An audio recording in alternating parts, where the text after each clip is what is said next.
I'm just going to give him the microphone. Tell another good to come in. What? Can you hand this to him? Oh, yes. Of course, yes. We have the left sits on the left, the right sits on the right, and then a lot of the guests mix in the middle. Someone. Is that, Yeah, great. Maybe you could step away as well once they're ready for it. Oh, okay. No, once they're ready. Are they ready? You're ready? All right, I'll lead the way. That's okay. All right, we're ready? All right. That's a look at the debate.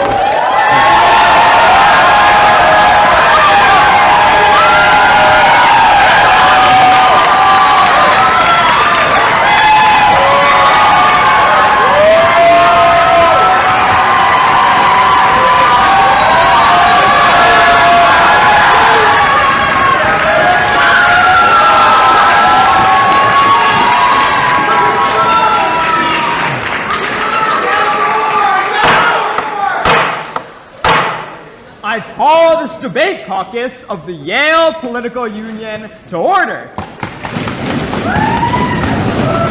Is there perhaps an appropriate announcement from the chair of the party of the left? Chair. I have, but it's not.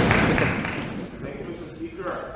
Last week, the party of the left debated resolved reason over religion. We chose reason.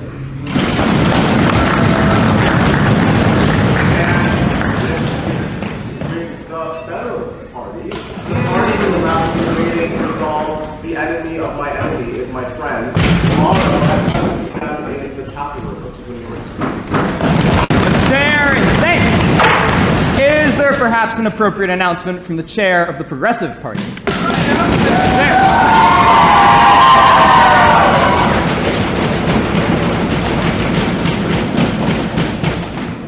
Last week, the Progressive Party honored our seniors by debating resolve.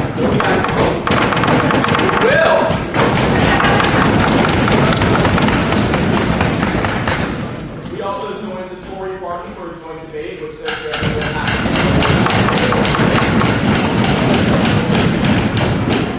And this week, the Progressive Party will hold a closed caucus.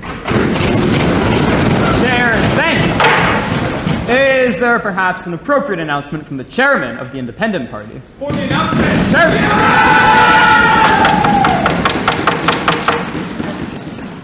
Last week, the Independent Party gathered to debate, resolve, embrace consumerism. We shall not. Next week, tomorrow, at 7 p.m. 53 Wall Street, the Independent Party will be debating, resolve, great American novel. Chairman is ready. Is there perhaps an appropriate announcement from the proxy to the chairman of the Federalist Party? For the announcement. Last week, the Federalist Party had a closed caucus.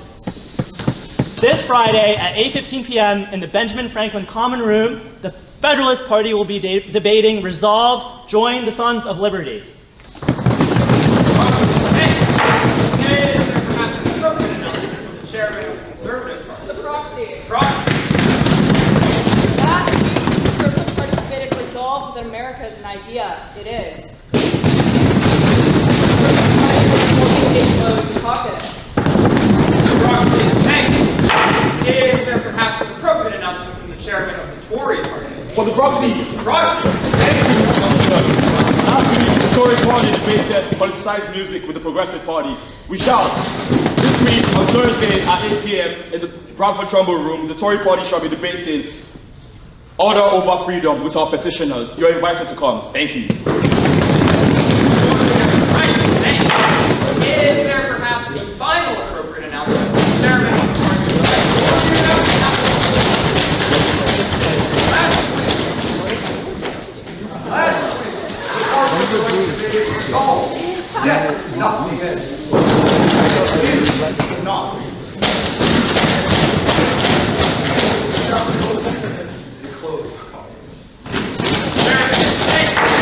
Is there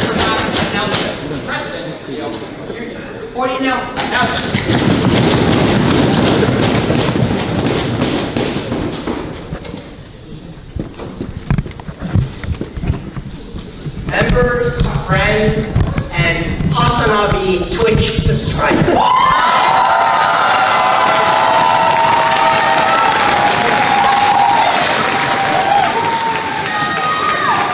Welcome to this evening's historic event.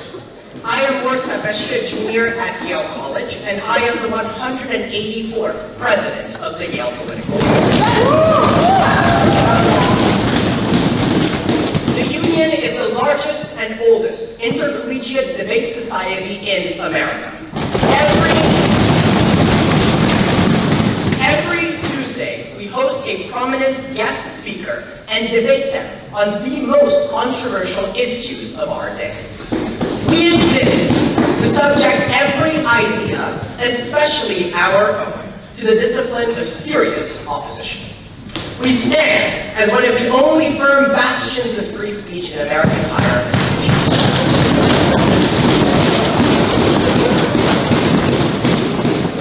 As such, I would like to remind everyone that we host speakers to debate their views, not to endorse them. Earlier this semester, when we hosted New York mayoral candidate Curtis Flewa,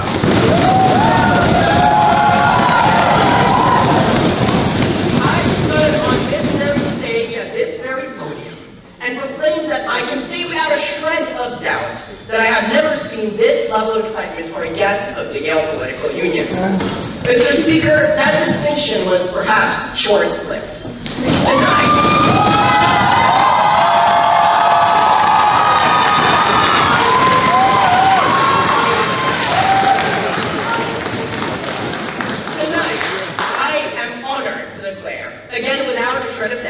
That I have never seen such a high demand to attend a Yale Political Union debate as we are witnessing today.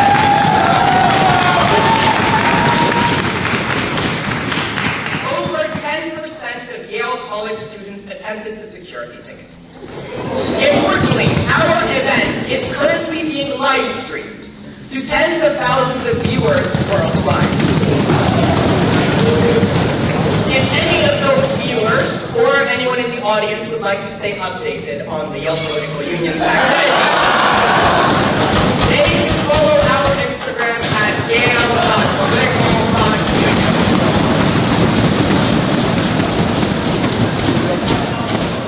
It is now my distinct honor to introduce our guest for this evening's debate. Mr. Hasan Piker is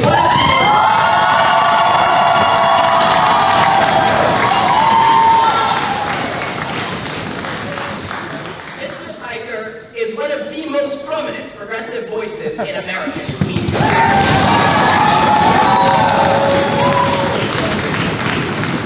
Known for bringing politics out of traditional studios and into the immediacy of live streams. He has built a massive following, over 3 million subscribers on Twitch and almost 2 million on YouTube, reaching viewers worldwide. His streams cover everything from elections and foreign policy to labor and internet culture, often driving the broader political conversation. Before becoming an independent commentator, Mr. Piker was a host and producer at The Young Turks, helping shape a new generation of online political media.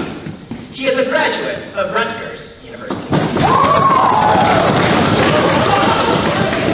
Before we begin, I would like to remind everyone that Yale is committed to protecting free expression and peaceful dissent.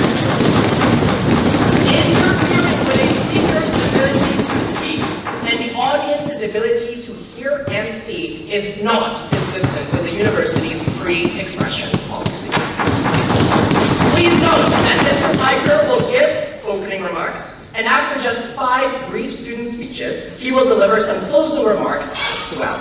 Audience members are required to stay for the duration of the entire event. Hundreds of people had to be turned away from this evening's event. So it is disrespectful, and in fact, an expression of the antithesis of our mission, which is to debate, if attendees leave early. And with that, Mr. Speaker, I move that the Yale Political Union debate resolve end the American Empire. Is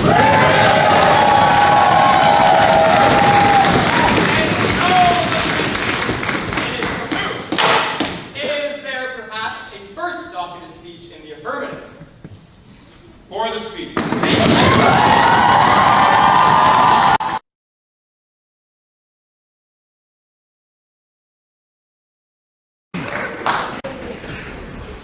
This is going to pick me up, right? Everyone can hear me? All right. Just want to start off by thanking everybody for allowing me to come to Yale University today and be able to deliver a speech on one of my favorite subjects, U.S. empire. I know that it was quite contentious, it seems, that there were a lot of people that didn't want me to come here today and speak to all of you. That's right. I know what that means now. I want to start off by thanking the Yale Union.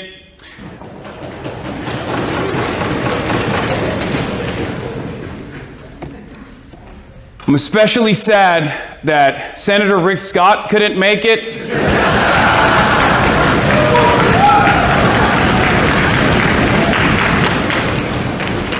Sure, he had many opinions on whether or not we should end the U.S. empire and the global capitalist system, which is what I will be talking about today.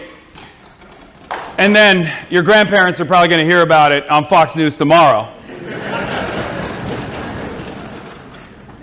But it's an interesting resolution, end the U.S. empire.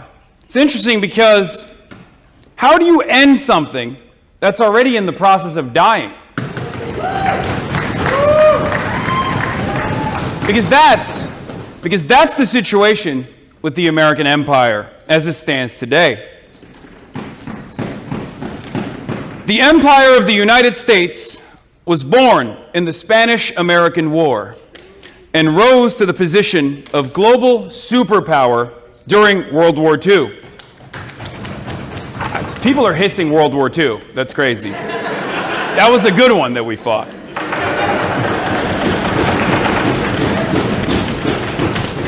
Sure, you can trace America's imperial roots to killing and stealing from the Native Americans or to the Mexican-American War, but America's status as a transoceanic power came with the dawn of the 20th century. After the Second World War, the American empire was in a time of expansion. We benefited greatly from our distance from the damage to the war itself. We hadn't suffered the terrible losses that our allies did, like in the USSR, with more than 20 million slain, defeating the Nazi scourge. But the Axis powers had been defeated. But the United States, fueled by anti-communist fervor, turned against its former ally, the Soviet Union. This next phase of the American empire was structured as a world competition between Washington and Moscow. Everywhere the United States looked, it found communists under the floorboards, under the beds, both real and imagined.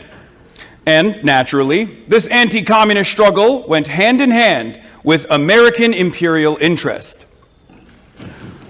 From Europe to East Asia, the interests of our investors and our corporations were protected, and protected unconditionally, mind you.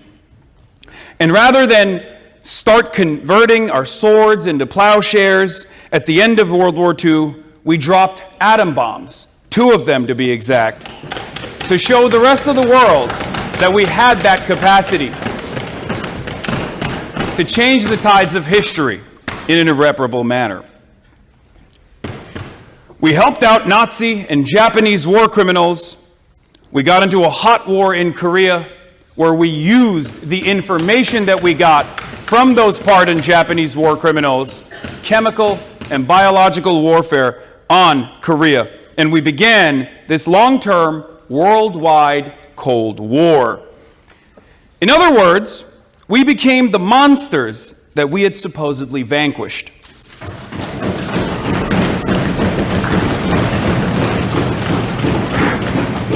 What Americans call the Cold War,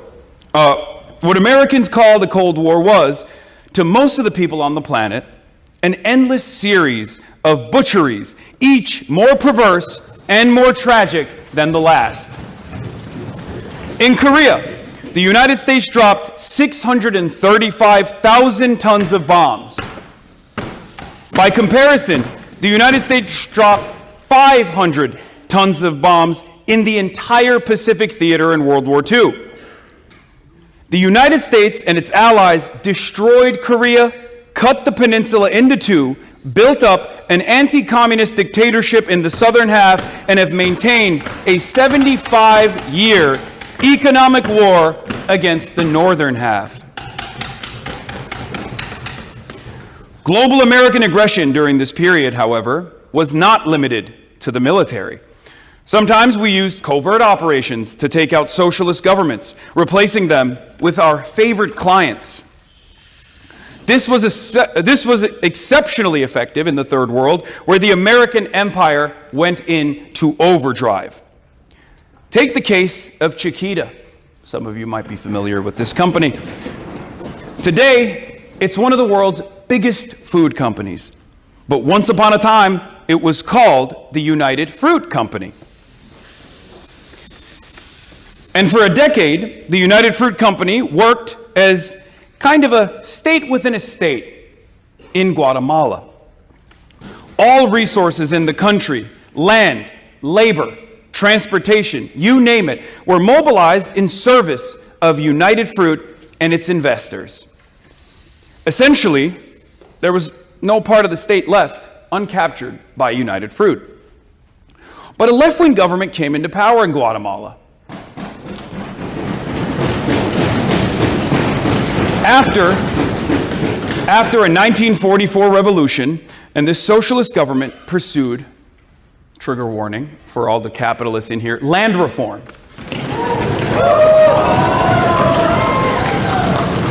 To make matters worse, they tried to break U.S. corporate control over their land and to reappropriate it to Guatemala's vast peasantry.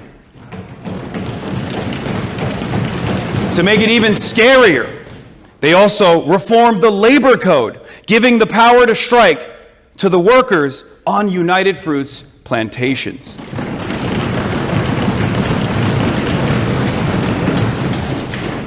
But Uncle Sam had different plans. That was far too much.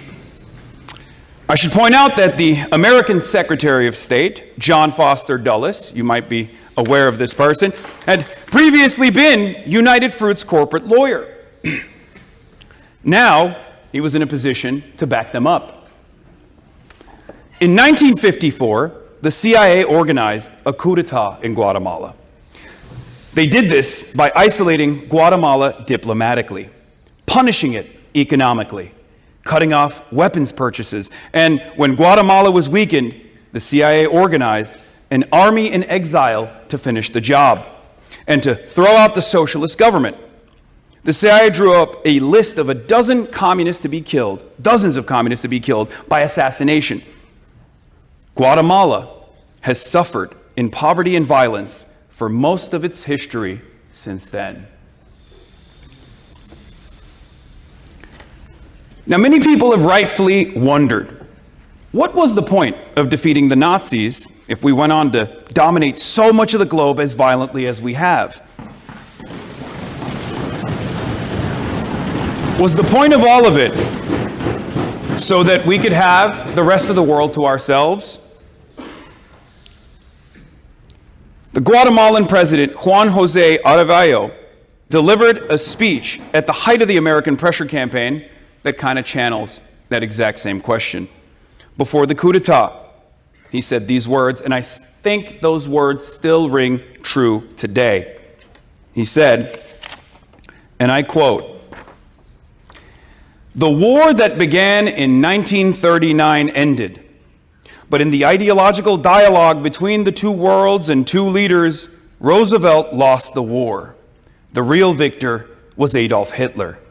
It is my personal opinion that the contemporary world is moved by the ideas that served as the foundation on which Hitler rose to power."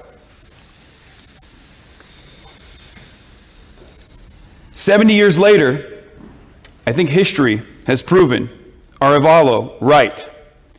In place after place, time after time, the United States can never settle down its imperial bloodlust, this forever hunt for manifest destiny.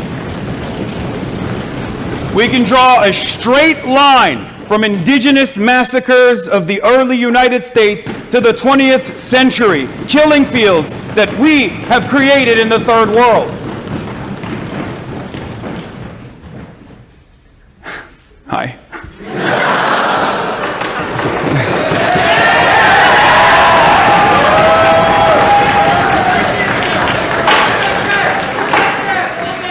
In Vietnam, we continued France's colonial war for decades, tearing society apart at home for pretty much no strategic gain abroad.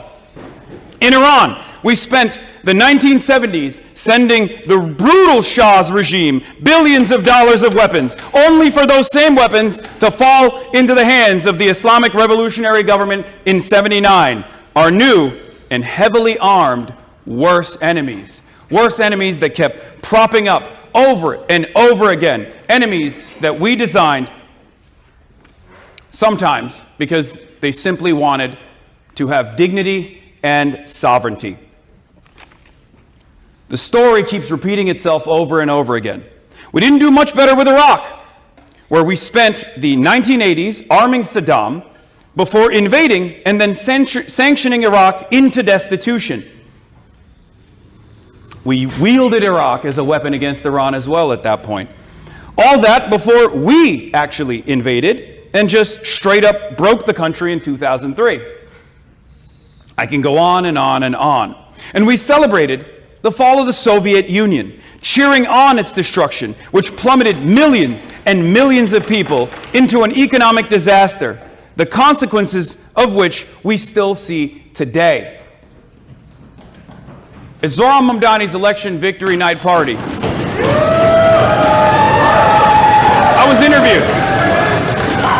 was interviewed by a media outlet where I said, we defeated the USSR and the USSR dissolved, unfortunately. This was quite the controversial statement at the time. Fox News still loves repeating this soundbite.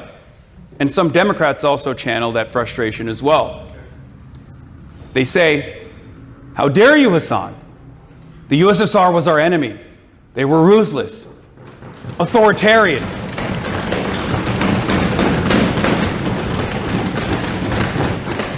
The fall of the USSR was one of the greatest catastrophes of the 20th century. Just wait, listen, maybe you'll agree. Not only was there incalculable harm done to every single country under its banner, child prostitution, skyrocketing suicide rates, life expectancy plummeting. But America was no longer contested around the globe. And it is precisely because of the end to that multipolarity that we saw accelerated neoliberalism that is devastating every Western nation right now. Unlimited and unchecked greed.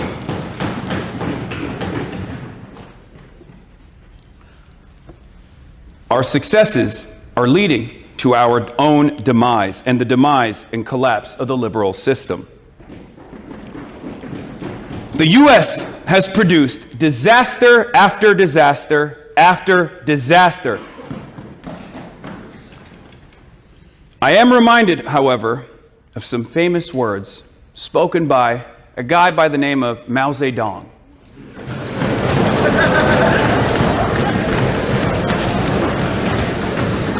Speaking with an American journalist in 1946, Mao Zedong said these words: all reactionaries are paper tigers.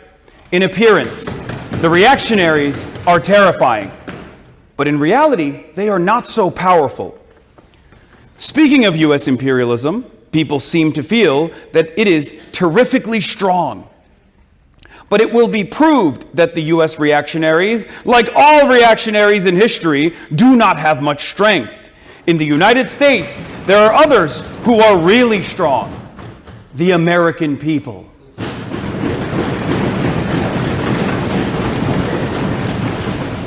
I think about that quote quite a bit, especially in these last couple of weeks as Operation Epstein's Fury wages on. Perhaps Mao was right about this, but maybe he was a little too early. After all, being a leftist is about being right, but too early.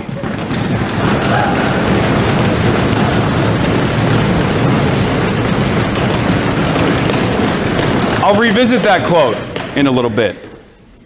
I want to talk about another great man, Vladimir Ilyich Ulyanov. You might know him as Lenin. Lenin. It was Lenin who described imperialism as the highest or newest stage of capitalism. Successful imperialist powers, he observed, allowed their citizens to benefit from the exploitation of their colonies. But the system was unstable. The development of imperial economies was uneven. The colonies were a way of sending surplus capital and people into new markets. In the 1960s, Kwame Nkrumah, the African socialist who served as Ghana's first president, updated Lenin's theory with his own book on neocolonialism. What he described was how, in the era of decolonization, under American hegemony, colonialism actually endured. Through many different ways, foreigners were still able to dominate notionally independent countries like the Congo or Colombia. To give an example, say an African country nationalizes its oil reserves, but unfortunately, they don't own or operate their own domestic refineries. Or maybe they don't even have domestic refineries at all. Say that African nation decides to take a closer look at the Western capital-backed contracts. What do you think happens?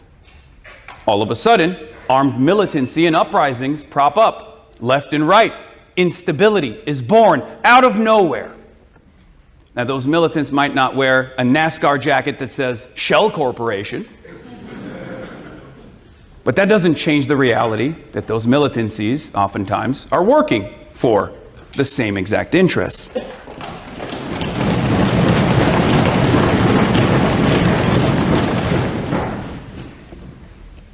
So there's the visible forms of intervention, rendered invisible through the covert actions of the State Department, but then there's the more complex forms of economic imperialism through a financial infrastructure that Western capital has built to benefit its own interests, offering loans through the IMF only to cycle that wealth back to foreign capital. It's one of many ways. Loans that come with tremendous restrictions like austerity. Money that is handed over to developing nations that are only allowed to be spent in ways that generate returns for foreign investors. And to think all of that debt in the third world that is owed to financial institutions in wealthy countries, whether it's Goldman Sachs or the IMF, capital does not go to those who most need it.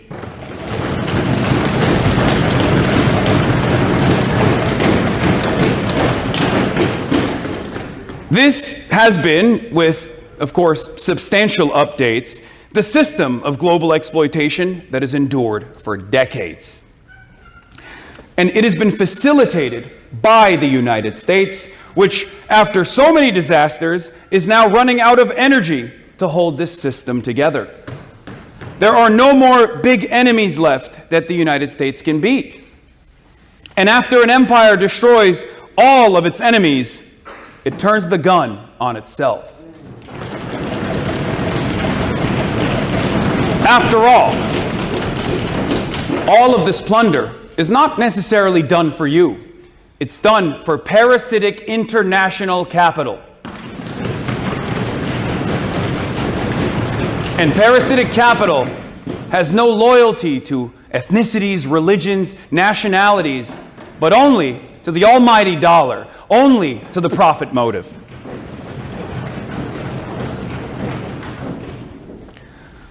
Although critics have been pointing out the decline of American imperial power for decades, I'm certainly one of those critics, we've never seen the decline happen so quickly.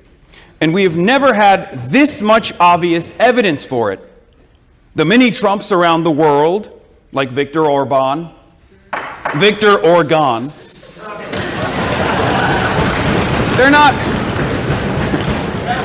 not doing so hot. They're not doing great. As the Ukraine war heads to a settlement that will be unfavorable to NATO, the United States and Europe are fighting over Greenland and Benjamin Netanyahu. And speaking of Benjamin Netanyahu, some might say the real president,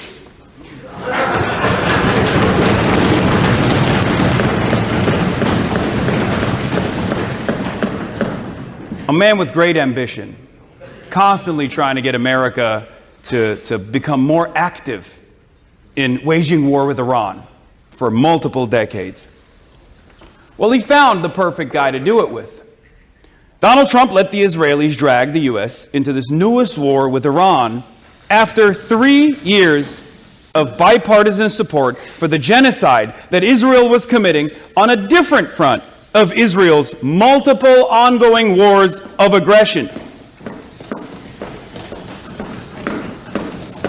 While Americans have shown the world that might makes right, it appears the U.S. has bit off more than it can chew with this supposedly 47-year imminent threat, which is just really picking on a country that chose to fight back for the first time in a very long time. And one of the lessons that not only we are learning, but the rest of our security partners are learning, is that in the absence of soft power, 800 military bases that we have all around the world can very quickly turn into 800 separate invasions, or in the case of the Gulf nations, it can turn into missile sponges at the behest of Israel, almost overnight. And all of this is happening as the United States government has destroyed its credibility domestically with a murderous and absurd deployment of ICE as the cost of living just keeps going up and up and up. The very same tactics that we have observed in countries that we have dominated, in countries that our allies have dominated, like in occupied Palestine, are now being turned back on the domestic home front against American citizens. Masked thugs of the state, unaccountable to no one, unelected, are engaging in acts of violence against Americans with impunity. And when Americans fight back against ICE, as they did in Minneapolis, ICE shoots back.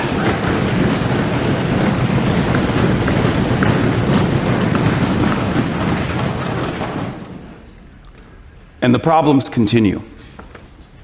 The analyst Stephen Semler wrote recently that Trump's budget manages to be $361 billion larger than last year's, despite cutting $300 billion in social programs and other public investments. All of that money is going to policing, and it's going to endless war. It's not going to bridges, it's not going to tunnels, and it's certainly not going to health care. Every single one of you, regardless of your political affiliations or your ideology, should consider that money to be stolen from you.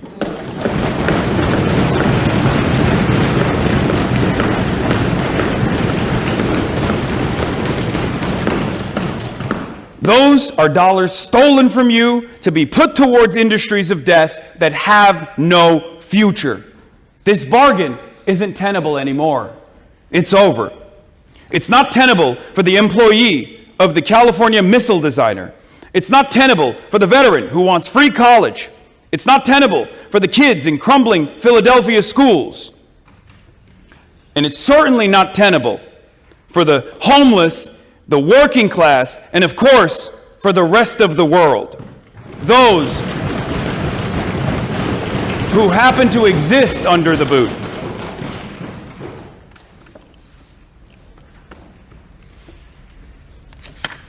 We have been spoiled by an American way of life that requires so much death. The fruits of imperialism were always immoral. Now, they are obviously rotten.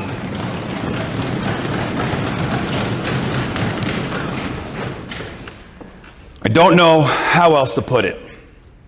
The American empire is fading fast, regardless of what we resolve here today. And I'm not just saying that so that I have an upper hand in this conversation. No matter what we say here, American empire is going to inevitably fall.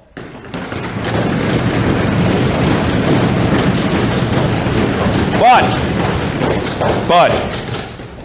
I think, as Mao Zedong himself said earlier,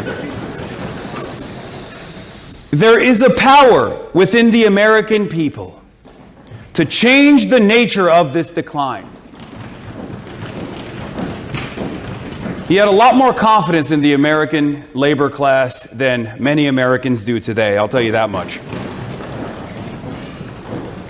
I believe that we are living through a strange and radicalizing time for millions of Americans, and I've seen that with my own two eyes. I've gone to protests all around the world, tasted the tear gas of different countries, and I've seen Barbaras and Deborahs, aged 75 and above, yelling at ICE agents in Minneapolis.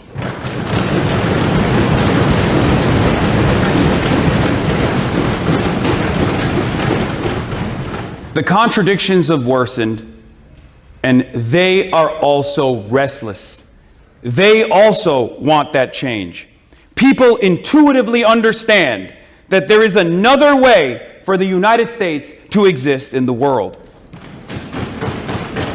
A way in which we're not constantly exploiting people, deciding other countries' futures for them, or, say, blockading their seas because they just completely embarrassed us politically, like in the case of Cuba, holding on to old grudges for no reason as we starve economically and literally an island nation that happens to be 90 miles off of our coastline where 10 million people live.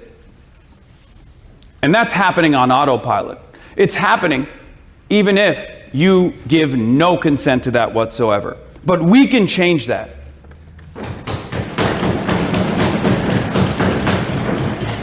Once you see the cruelty of American empire, it's quite difficult to unsee it. And I do think American people are seeing it for the first time ever. And they know that we are getting a raw deal. The super profits that we have enjoyed are coming to an end. And our debt to humanity requires negotiating a new deal, a real, equal world peace.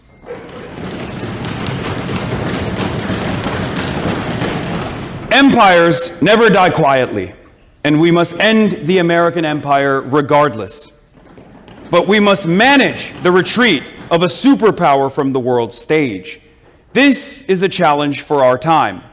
Actually, this is the challenge for our time. Because if we do not do this, then the American empire will come to an end in a much more violent way. A curse on future generations that we must avoid at all costs. Thank you.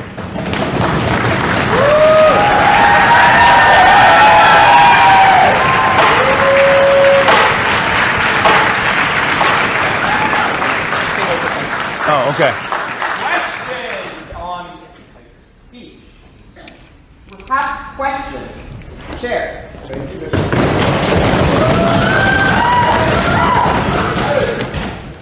Well, I thank Mr. Piker for his speech. I really agree with all his points.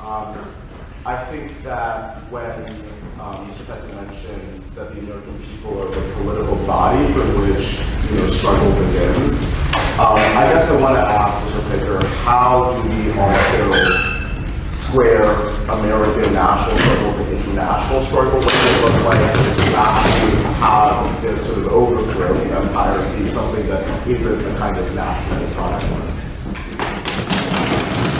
Great question.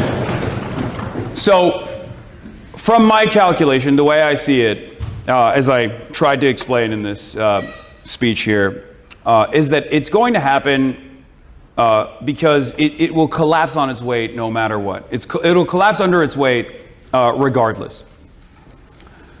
And what I want to explain to every American that will listen is that we do have the capacity to change the system that we exist under in an effort to ensure that we have a much more equitable outcome where we don't diminish the potential of Americans and we don't diminish the potential and starve out the potential of people living in the periphery.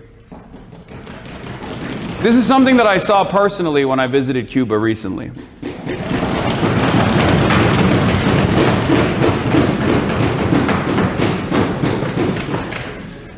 The economic terror that we've subjected this island nation to is unforgivable. And yet the Cuban population has still thrived in very meaningful ways. They found novel cures for the lung cancer vaccine that they've had since the 90s. And I was talking to a scientist on my trip there, and apparently Cuba also has the only current working treatment for Alzheimer's and dementia. It's in stage 3 clinical trials in Canada right now as we speak.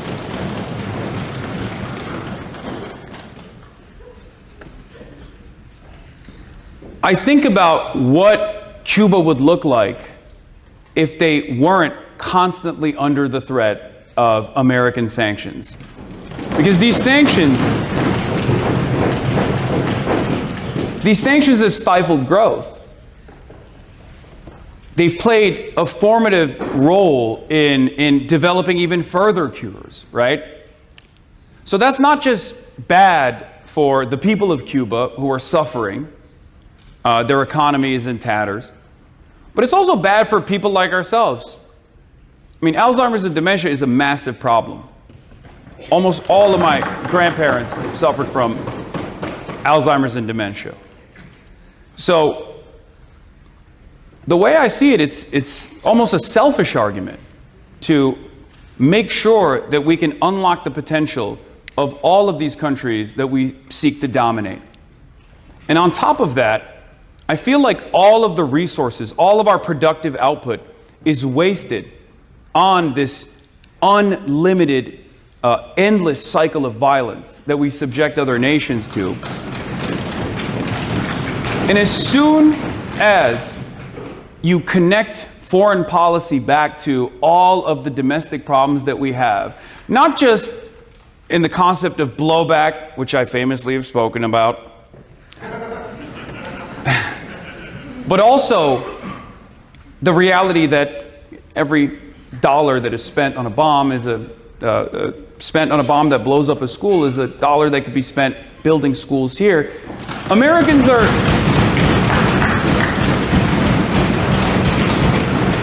at least in my experience, are much more responsive to that kind of message. Because at the end of the day, you don't have to use academic language or talk about the international proletarian cause. You can just tell regular folks, ordinary folks, that random person living in Tehran has the exact same interests that you and I do. They want to have shelter. They want to have a hot meal. They want a better future for their children. We're all people. So, at least in my experience, that's been a way to get ordinary Americans who've never really thought about these sorts of things to start thinking about it in these terms that dictate that we cease our senseless violence and bloodshed campaigns overseas and instead focus on ourselves. There was a guy who said that, and he won twice. His name is Donald Trump. He lied, but that's what he said. And it was successful. I hope that we can have more earnest leaders who will actually advance that cause so that we can allow the nation of the periphery to breathe, so that they can develop sovereignty and dignity for themselves, so they can unlock their potential, and that we can unlock the potential of Americans as well. Further questions? Perhaps a question. Sure.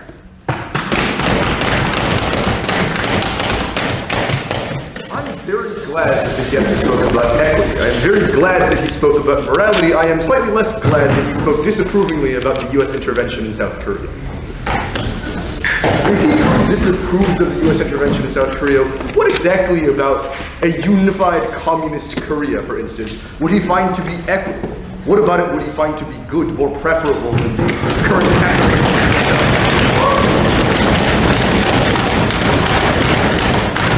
Great question. From my assessment, I don't necessarily care about the way that other countries govern themselves. I know that we like to act as though we do. It's the basis for American intervention. It's the number one argument that we present as to why we must intervene in other countries' affairs. But it's an inherently hypocritical argument because there are plenty of countries in the world that have devastating systems, ruthless autocracies, that are formative allies of the United States, and no such intervention is ever seen as a necessity. Saudi Arabia, the Gulf states, the kafala system that they have. Now, you might say this is whataboutism, but the reason why I'm bringing this up is because, for my estimation, the things that we did in Korea before there was such a thing as South Korea or North Korea were unbearable. Not only did we prop up a military dictatorship that was unbelievably authoritarian and unbelievably deadly, taking out any kind of socialist, trade unionist, or communist uprisings that were taking place in the South. But beyond that, what we did in the Democratic People's Republic of Korea, or North Korea, is tantamount to genocide. The only distinction is that it was America that did the genocide, so the rest of the world does not call it a genocide.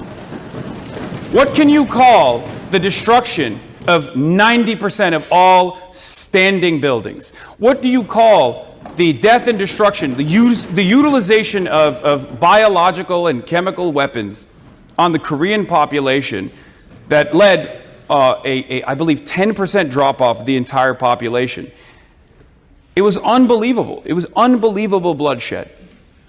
I don't know what Korea would look like in the absence of our intervention, but I can only speak to what we've done to Korea. And what we've done to Korea is incredibly violent, and for no good reason whatsoever.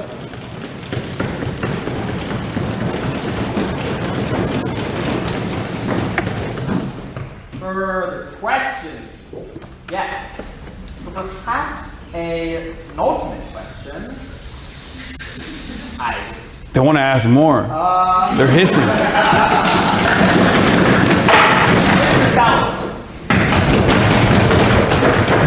Thank you very much, Mr. Speaker. I'm truthfully about 90% of the service I do, however, have a question regarding when the U.S. should use its power abroad. Countries will see this as a function of sovereignty and having to maintain allies, relationships, etc. When is it right for the U.S. to intervene in, say, Ukraine or Taiwan? Should the U.S. have gotten involved in something like World War II, even though it's not our country?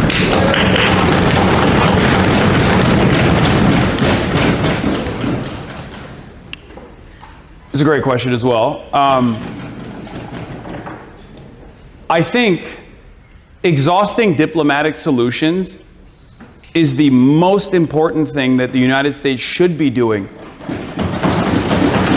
in every single scenario. And once it's established that diplomacy is impossible, then I think military intervention can be reasonable. An example I'll use is not Taiwan or Ukraine, but Israel. This is why I advocate for boycotts, divestments, and sanctions from the state of Israel.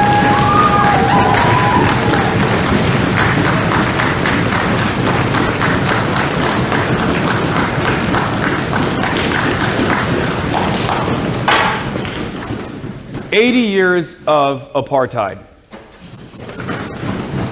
80 years of settler colonial violence, ethnic cleansing, mass surveillance, mass incarceration of Palestinians, robbed from their ancestral homelands with no right to return.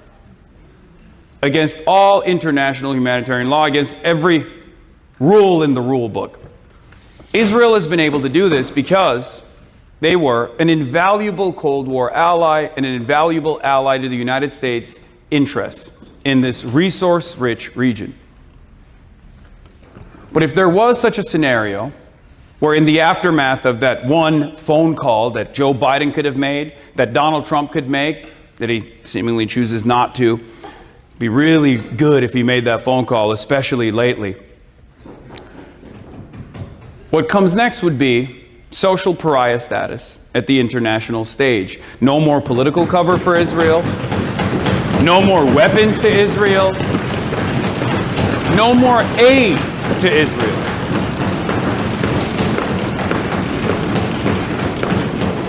And if that doesn't work, sanctions on Israel. Now, I'm of the mindset that it wouldn't even get to that. That's why I believe that a single phone call would probably put an end to this kind of death and destruction. But as far as our foreign adversaries goes, I think we present a lot of opportunities. We create a lot of instability around the world with our intervention, with our interventions in the affairs of other countries in an effort to constantly prod at these foreign adversaries that we've designed, rather than trying to have an equitable solution that treats these countries not as foreign adversaries, but as diplomatic partners.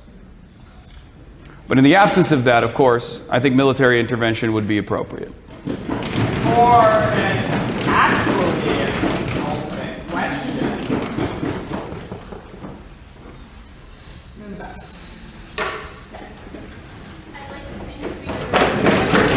Wait, I can't hear you. I'd like to thank the speaker for his speech. I agree with him on many points, but I'm curious about his last point on the dangers of ending the American empire. What exactly does the process of ending the American empire with, as you said, preventing catastrophe for future generations look like? And is it not the case that if the American empire ends, that another global imperial power will rise?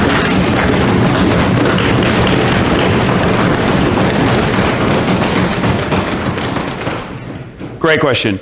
So this is this is the argument that necessitates the existence of American empire, right? This is what we tell ourselves. This is what we are taught to fear. The idea that if we were to retreat from the rest of the world, other great powers would be just as ruthless to us. But the way that I think about it, as someone who's fascinated by movements of liberation throughout time, this argument has been the exact same argument time and time again. The idea that the white slaver, if they were to abolish slavery, would live in the same status in the aftermath of the abolition of slavery and be treated by the newly freed African men and women in the same way that the slaver treated them. The idea that if liberation came to countries like Algeria, or if the apartheid in South Africa was abolished, that somehow this new formation would actually punish the 10% whites in apartheid South Africa in the same way that the 10% white population has punished the black population. History has also shown us that that's not what happens.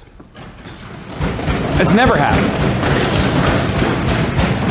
So the idea that other countries would treat the United States of America with the same violence that we have subjected them to has never really borne itself out. So I don't believe that that would be the case.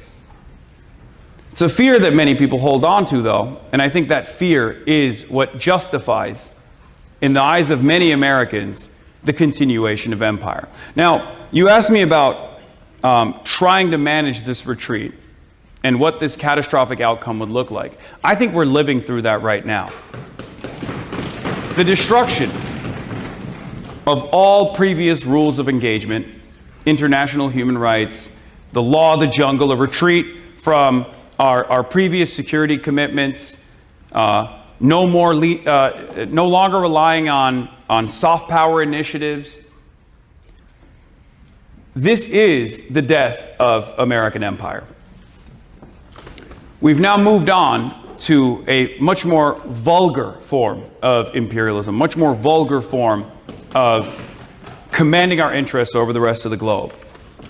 And I think, and I hope that this is not the case, but I think that things are going to get even more violent from this point on. So that's what I'm trying to avoid. Because the reality of the matter is empires rarely die quietly. They go out over the course of sometimes centuries, but in America's case, probably a lot shorter, with increasing amounts of violence. And we're seeing that with our little sister nation, Israel, right now, going through its own fascist death spiral, not dissimilar to what the Nazis went through. I want to avoid that. And for perhaps briefest final question, I have a question. So the guest sort of makes this claim that the American empire is already in, right? We don't, like, there's not much to do. It's in this death spiral, right? As someone who sort of wants to see this empire end, like the guest, I mean, should he just do nothing and wait for it to end? Like if he wants the empire to end and it is ending, what's the point of sort of doing anything politically if one can just sort of wait around and wait for it to end? Great question. My statements are more so a warning for people. And like I mentioned, I want to manage this decline, and I want to move into the next phase of American development before it gets so totally out of hand that we see something as devastating, God forbid, as a nuclear holocaust or something.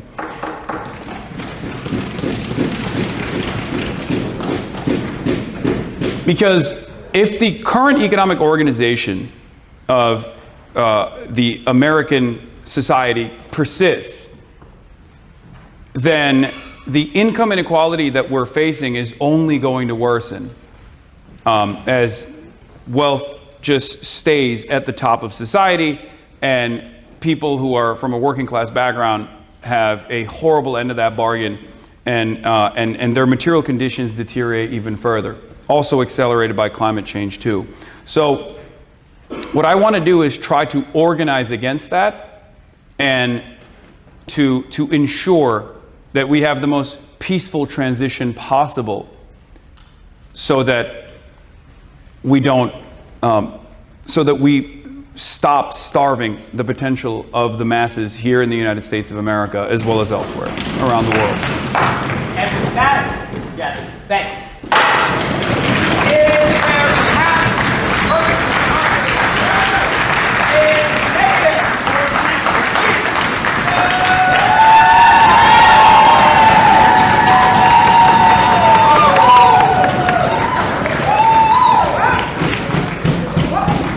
there perhaps The revolution will not be televised, they say, but apparently it will be streamed live on Twitch. Mr. President, Mr. Piker, Mr. Speaker, and chat, it's a pleasure to be here. As you may say, American Empire. And I really think that Mr. Piker gets a lot right. He gets it right that America is an empire. He gets it right that it's problematic. But he doesn't go far enough in defining what the American Empire is. What all I want to do tonight is that the U.S. empire is not just a question of territorial possessions, not just a question of military presence, nor of conventionism, but also one of technology and of finance and economics. That America has been a leader in those domains, has established a system of the rules of the game by which everyone else plays, to decide that those two are parts of its empire. The fact that almost every country in the world uses American satellites for GPS, the fact that the present food system means that it's an American created thing, created in Vermont or New Hampshire at 10 the fact that the U.S. dollars are the fiat currency of the world, so it's two are parts of the American empire. Mr. Speaker, make no mistake, America is unique among empires. Thank you very much. First, I'll just outline 3 reasons why. The first is that America has no homeland. Mr. Piker will assert that America has been an empire since the Spanish-American War. I say it started much earlier than that. It started with the establishment of, yes, the 13 original colonies. America has been an empire since its inception. In fact, the land we're standing on today is formed by way of violent displacement of the Quinnipiac, Pawcatuck, and the Wappinger peoples. Second, America is no ethno-nationalist empire. Every other empire in history has been ethno-nationalist, with the exception of Rome. The British Empire was for white Brits. The Mughal Empire was for ethnically Indian people. The Chinese empires were for people who were ethnically Chinese. America is not an ethno-nationalist empire. Finally, America is an economic, not a territorial empire. Why is this so significant? I think Mr. Piker and I would both agree that economics are the most important component of America's empire. It is capitalist incentives that draw us to this sort of downfall. And I'm really glad that he brought up the example of Guatemala. I agree that the deposition of Jacobo Arbenez, that was an economic incentive, but note the difference. It was not the case that it was a typical colonial expansion where America made Guatemala a colony. It was commercial interests. So that's the first thing I'd like to establish. But then the second thing I'd like to say, and this is where I'm in the negative, is that an American empire is greatly preferable to any other type of empire. Now, my problem with Mr. Piker's speech is that he lacks a theory of power. He lacks a theory of where power goes. Power does not evaporate. And I think it's telling that he would agree with me when he says that it was a tragedy that the USSR fell because suddenly there's a power vacuum and there were real big problems that sprouted from that. I would posit the fall of the American empire will lead to a very similar situation. Why is that important? I posit that one of two things would happen. Either we'd return to a system of spheres of influence, and we saw how that turned out in the early 20th century with World War I. It's a much bloodier world I'm sure we don't want to live in. And second, America could be supplanted. And I'm grateful to Ms. Perry for bringing this up in a question. Mr. Piker now claims, he says that that would never happen. He says there would be no supplanting because the historical record doesn't reflect that. But his examples, the fact that power went back to the people in South Africa, it went away from the apartheid state and towards the people, shows that power does not evaporate, it changes hands. So it's not a question of empire or no empire, it's a question of where the power is. And I posit it's much better that it's in American hands, which are covered in blood, than it's in Chinese hands or in the hands of another great power. Why is this the case? I'll posit that America gets a lot right. America gets free speech right. America gets capitalism right. America gets a lot right. The fact that we are motivated by competition above all else is the greatest virtue of this country. It means that we get an efficient economy. It has its problems, and I'll be the first to admit those. But it works a whole lot better than the Great Leap Forward, where the state says, we need to collectivize this land, and 55 million people die. Now, Mr. Piker recently made a trip to China, and he commented that this is a nation that's brought 800 million people out of poverty. That was because of reform and opening up, 改革开放. Reform and opening up to what? Reform and opening up to the system, the post-World War II system that America created. The opening up to billions of dollars in Western loans from the IMF and the World Bank. American empire has enabled these things, and while it's far from perfect, it's by far preferable. And Mr. Piker, because you like Mao so much, I'll end with a quote of his that I think you would do well to study, which is 枪杆子里面出政权. Did you get that?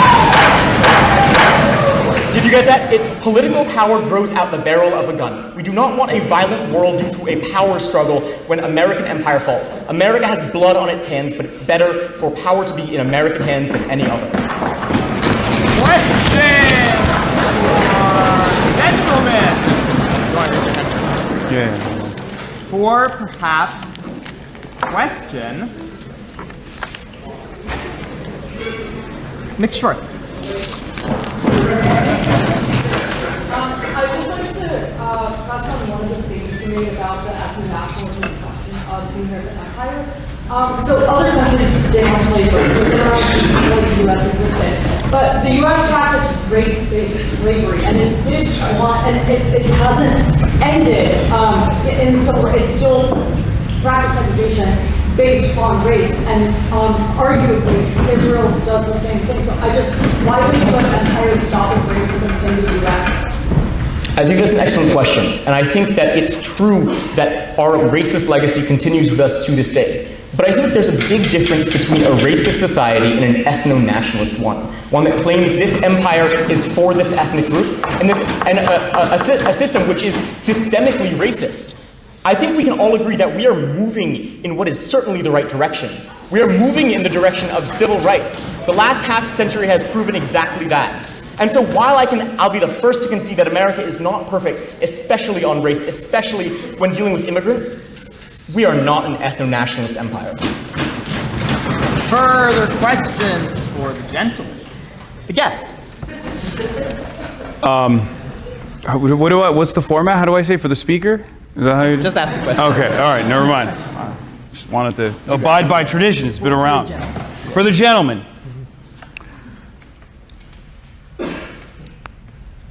You have somewhat of a deeply cynical, I would say, worldview about how power is supposed to continue. You did bring up an example in apartheid South Africa where the people were able to achieve liberal democracy to a certain degree. There were issues, and there's still issues in South Africa.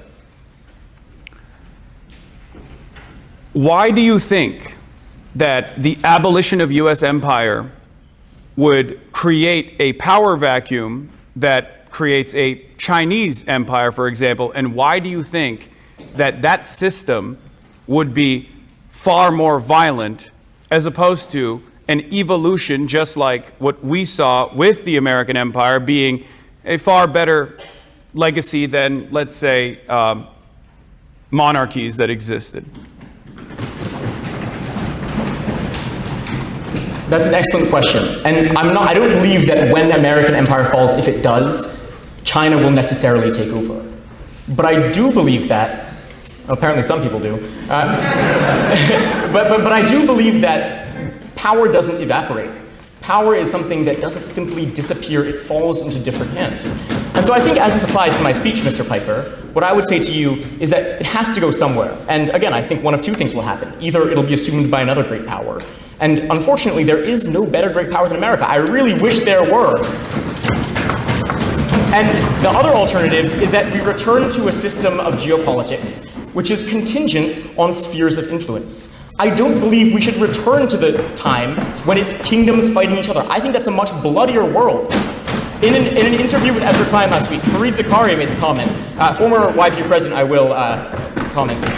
He made the comment that liberalism has become a victim of its own success, which is to say that liberalism has succeeded to such an extent that we have forgotten. Mr. Piker, my generation, your generation, my parents' generation, your parents' generation, hi, Mama and Dada, I hope you're watching this, which they are. We don't remember what it was like before this liberal system. We don't remember what it was like before World War II. We don't remember how bad it was. And so while I am right there with you that America has created such evil through its colonial empire, I also believe that it is far better than anything we've ever had. It's the reason why we have intellectuals like Fukuyama saying it's the end of history. It's because this is almost as nice as we've ever had it. And with that, the gentleman is thanked. A rebuttal.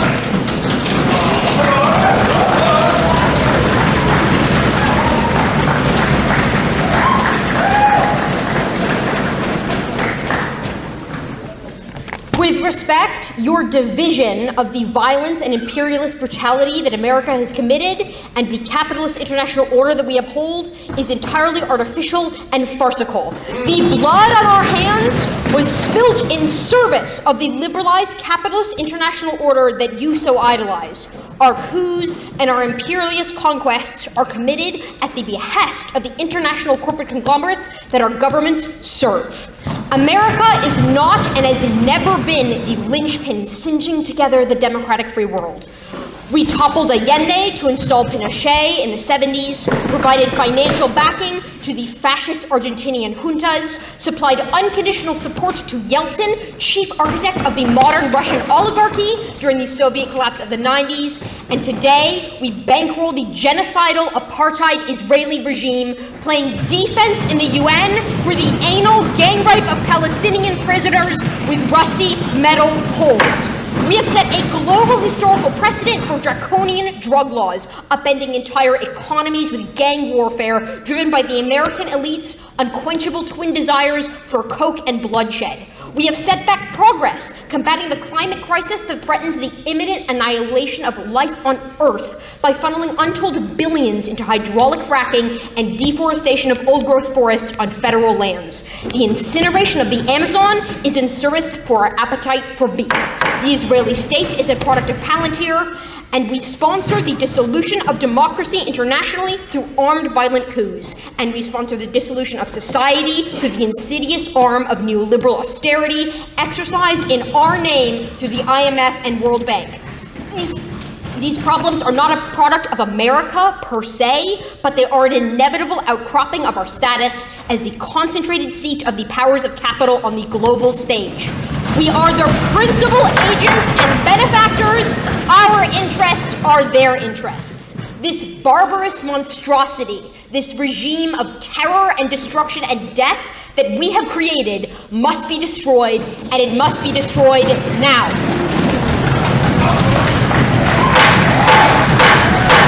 Is there perhaps a question from the much maligned? Question. I agree. But I'm wondering if the speaker can tell me, where should the power go after? What better way of organizing power? I don't see the way that we can actually build a stable system post-American empire. I find the assumption that power must necessarily concentrate in the hands of some other international dominant government to be insane.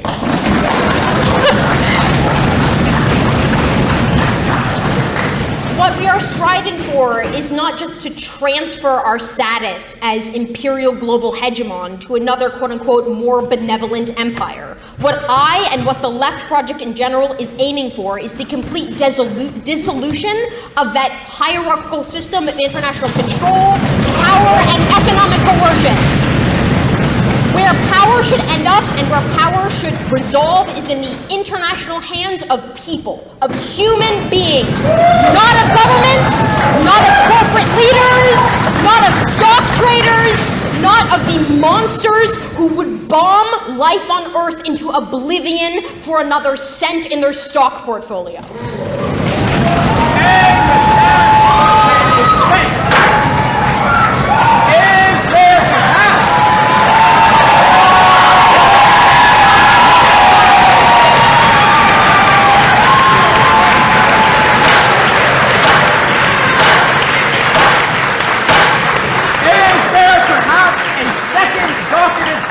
In the affirmative.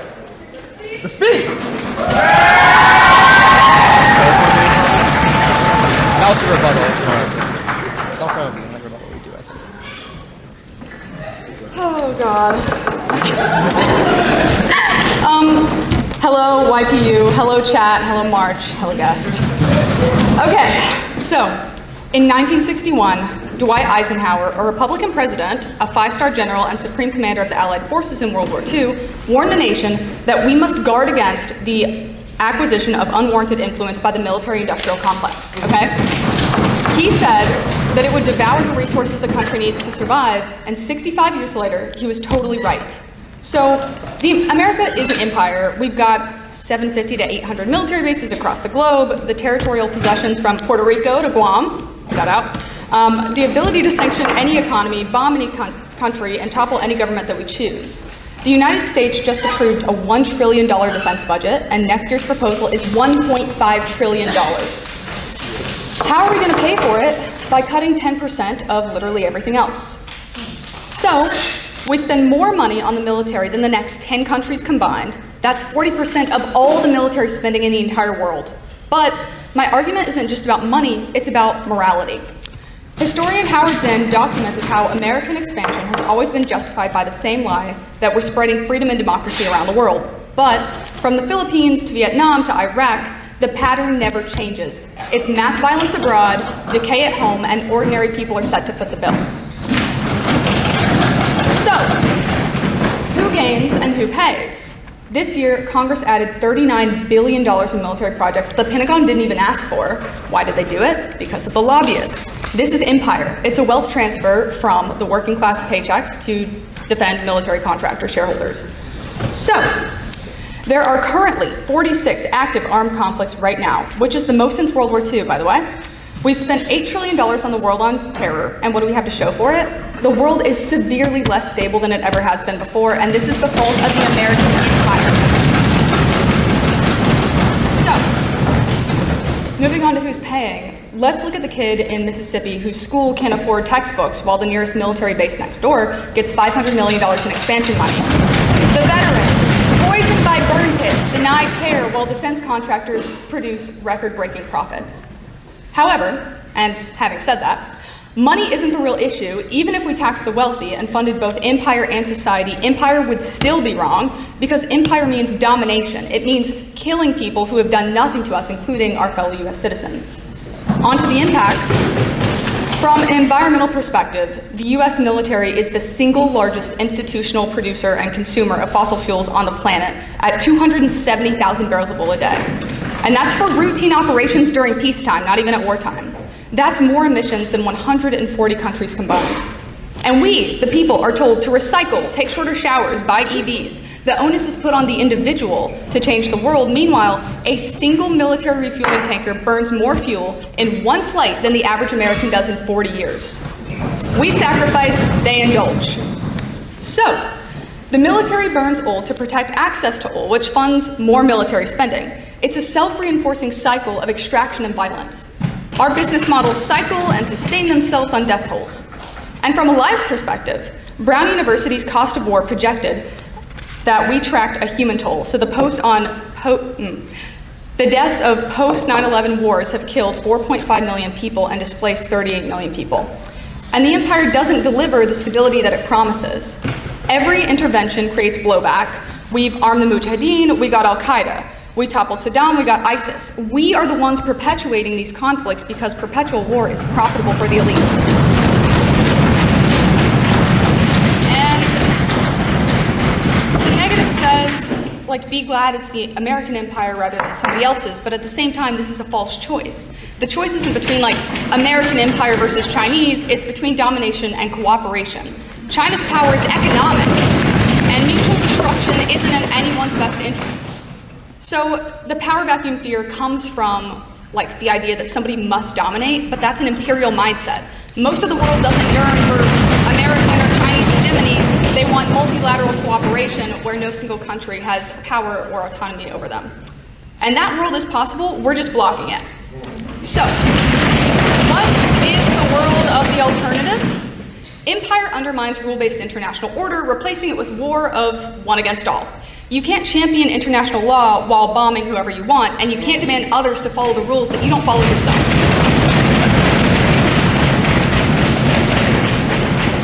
Most most of the world already wants multilateral cooperation. We're just undermining it because we are the ones withdrawing from climate agreements. We're the ones vetoing UN resolutions. We sanction International Criminal Court. Instead, we ought to work towards diplomacy before bombs, strengthen our international institutions, create trade agreements that benefit workers, and use the trillions that we save into investments at home and abroad. So, with that being said, America's founding promise was self-governance, and empire betrays that promise. Every dollar spent on defense is a dollar taken from the public school. Eisenhower was right. In the empire, fund the future.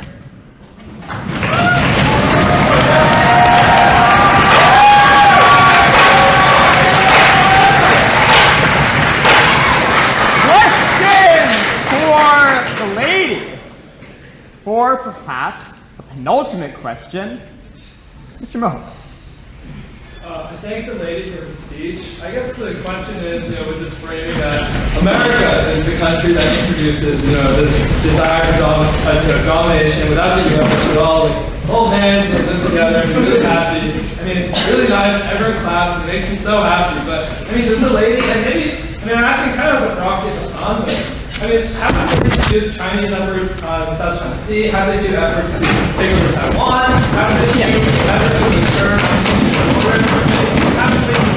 so, okay, the U.S. goes away, and all these are fine because it's under, like a communist government. Like, I mean, do we just dissolve all governments and then we all live together and then no more of this? Like, where does it end? So what I'm saying, it's not like militaries won't exist. I'm advocating for regional partnerships. We aren't the ones, America shouldn't be the answer to what's happening in the South China Sea. I think Japan, Australia, South Korea, Southeast Asia, they can form their own partnerships through diplomacy or what have you. Further questions for the lady, or perhaps a final question. I have another question. I only got 2 debates left. There are 2 debates. So the lady sort of makes the claim that there is an alternative to domination, and it's cooperation. One of the sort of big issues with sort of international bodies that seems to me is that there is not sort of cultural cohesion, right? I.e. some things that seem totally incompatible for us are part of the cultures of other countries. How does she reckon we sort of work through that in this idea of cooperation? Do we sort of ignore the issues on which we have cultural differences, or will we eventually sort of coalesce around one global culture? I don't think it's necessarily advocating for a global culture, people can have their own cultures, what have you.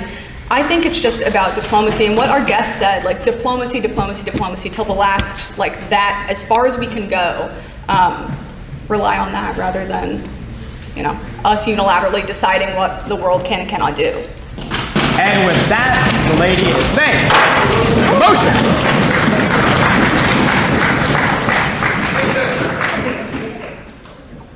Okay. We go back I move we thank Ms. M.J. Joseph for a fine leading speech on the floor of the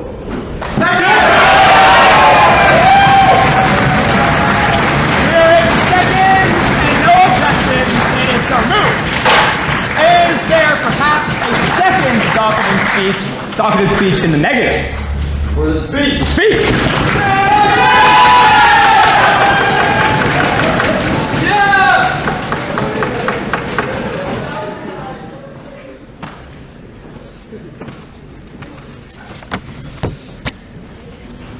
Sorry to everyone that missed Ben & Jerry's free ice cream day. So thank you. I missed it. I'm pretty sad I missed it. Okay.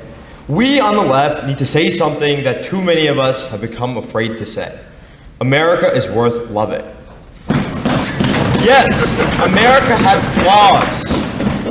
Serious ones. I'm one of the biggest critics of my country, and I will continue to be. We should be honest how we treat the poor, how gun crimes ravage our communities, and the lack of health care. But call out the hypocrisy that exists and the gap between our reality and our ideals, but never forget that we're still better than any of the countries supposedly under our empire, not just the alternatives to our empire. My mom was born and raised in India. She loved learning and reading and writing. She scored at the top of her class in school. But when it came time to college, my grandmother thought it would be more fitting for a woman to get married and learn the trades of a wife rather than allow her to pursue her dreams at college. She was married off to my dad, who she did not meet until our wedding day. He happened to be a good man. Many others were not so lucky. So what should we say to this? My grandmother was wrong. The culture which taught her this was wrong. The government which did not stop that and even incentivize it was wrong. And this is what so many of us on the left are so afraid to say. We are so obsessed with classifying everything in terms of hegemonic power structures that we fall into the worst form of relativism, one in which we can no longer recognize evil. We think of the world in terms of such a binary. The West are the oppressors and everyone else is the oppressed. But in doing so, we romanticize and fetish the evil of these regimes simply because they are anti-Western. I respect you a lot, man, but Stalin dead has killed 20 million people. Look at Iran. It is not some innocent, misunderstood regime. It's a regime that killed 30,000 of its citizens just because they protested. It is a regime that has backed terrorists that have intentionally killed thousands of civilians. It's a regime that has allowed women to be stoned for committing adultery.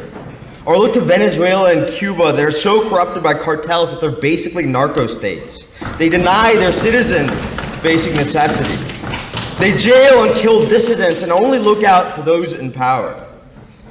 You may oppose intervention for practical reasons, fine. People can disagree about what can be done and what costs are bearable.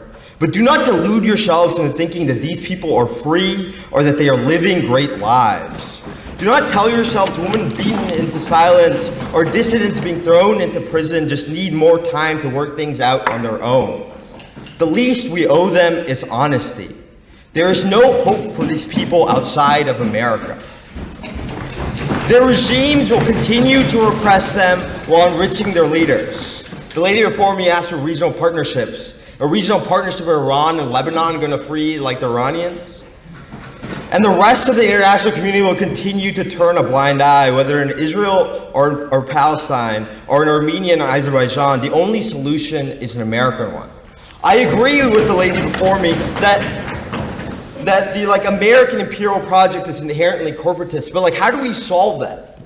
I think Mr. Piker has said before, elect someone other than J.D. Vance or Gavin Newsom. That's the solution. Not to get rid of American power wholly, but to make ourselves better. So criticize America all you want, I will too. But do not insult the people who flee these places by pretending their chains are beautiful. There's a reason my parents came to America. They were offered a promise, and though this promise is far from fulfilled, at least we're trying. My mom got her community college degree here in 2012, and she hopes that I will have a daughter one day to realize her dreams. So know the difference between a country that fails its ideals and regimes that do not even have those ideals. The left has room for patriotism. So while I have a little bit of time left, and it's my last speech at Union, I just want to say a few words about Rick Scott, who proves again that conservatives don't believe in free speech, or just conservatives. I condemn Mr. Piker's statements on political violence, just as I condemn Mr. Scott's colleague from Georgia who said that Obama should be hanged or that Pelosi should be shot. I condemned him just as I condemned the January 6 rioters who committed actual violence and was summarily pardoned by Mr. Scott's party. But here is the difference. I still believe that Mr. Piker and Ms. Green should be allowed to speak here. Because in America, unlike in Iran or Venezuela, dissent is not supposed to mean censorship or silencing. In this country, when we hear ideas we disagree with, we do not respond by saying that the state should shut it down. We respond by arguing, by vehemently debating. We respond by listening, persuading, debating bad ideas in the open. This is the fundamental ethos of the First Amendment and part of what makes this country extraordinary. And a group of college students seems to understand that better than the senator, because we do it every Tuesday at the Yale Political Union. So Senator Scott, you're free to rage about college students on Twitter and threaten our funding, but never again pretend to be a champion of free speech. Thank you. Question for gentlemen. The guest. Oh, I get special privileges? Yeah, bro. Okay. Great speech. Thank you. You brought up that Venezuela and Cuba were narco states. Not exactly sure where you got that information from. I think it was Donald Trump who said Venezuela was a narco state, and then he dropped it. Or at least the Southern District of New York dropped it. The FBI did, because there wasn't enough evidence for it. But beyond that, you talked about free speech at the end of your speech. It's a value that I also believe in, and maybe even sometimes exhaust. But I also believe that free speech has been taken away from Americans time and time again, especially throughout times of war. Eugene Debs famously was jailed for being a conscientious objector. We've interned Japanese people living on U.S. soil during World War II. We've assassinated leaders of the Black Panther Party, of the Black Panther movement. These are all direct violations of free speech, both for domestic concerns and at times when America's power around the globe is felt threatened. Now, do you feel like free speech is inherent to American liberal democracy, number one? Do you feel like social liberalism is only compatible with American imperial hegemony, and if so, why? And last but not least, what do you say to the argument that we are losing what remains of our free speech right now directly as a consequence of America's power waning on the global stage because empire does feel threatened? So I think your first question was like free speech and relation to liberal democracy. So I agree. I think like I'm one of the big ones that like condemns like the Americans who like jailed in the Red Scare and all those things. I actually think that like we're actually pretty good at like protecting actual free speech right now. I don't think people are actually like jailed or anything. I think like one of the most dangerous attacks on free speech is a sort of more like institutional one, like the ones that's happening in like schools all over, like the South, for example, where you can't teach critical race theory. But once again, like I think one of my main points is that like this sort of free speech is like I think unique and like even unique to like America compared to the rest of the West. For example, the UK, where like they can like censor anything. But I think the state of free speech in America is certainly I think way better than anywhere else. Your second question, is social liberalization only compatible with American imperial hegemony? Currently, yes. Currently, yes. It's like we are the only ones at the global. Like you look to our partners in Europe, look to anybody that's like advancing any idea of like social liberalism. Yeah, there are like some like dissents in like some of these countries themselves, but I actually think like the strongest voices are the people right here in America, and those are like the left. And I think like we gotta win this election 2028. That's how we solve it. I forget your third question.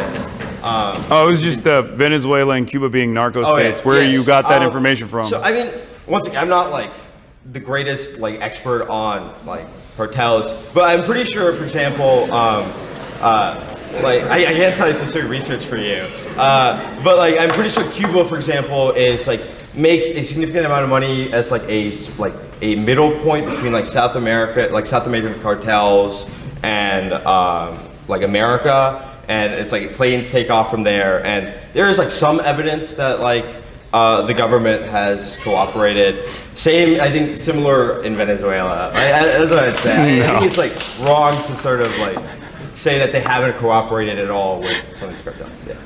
For perhaps a final question.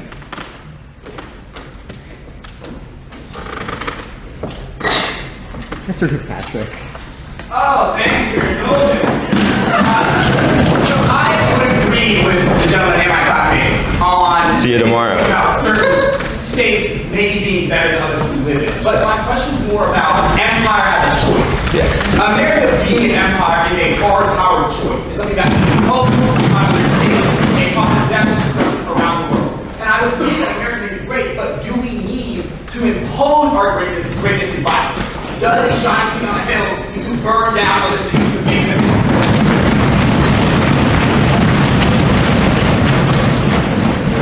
So on violence, I think one of the like tough parts of me giving a speech is that like I'm like a struggling pacifist. But then I also have like trouble like largely like thinking about history like World War II. But I do think there has to be like some level of imposition, right? That like these things aren't going to solve themselves. And I think that's like part of my point. It's that like Iran isn't like I actually think like revolution is like now impossible. You can't like resist states anymore. Like military technology has gone like way too advanced. Like the only way I think is external. And I think, to be honest, the only hope for like a lot of these countries is the American people. So go vote 2028. And with that, the gentleman is thanked. Is there perhaps a third docketed speech in the affirmative? For the speech! Speech!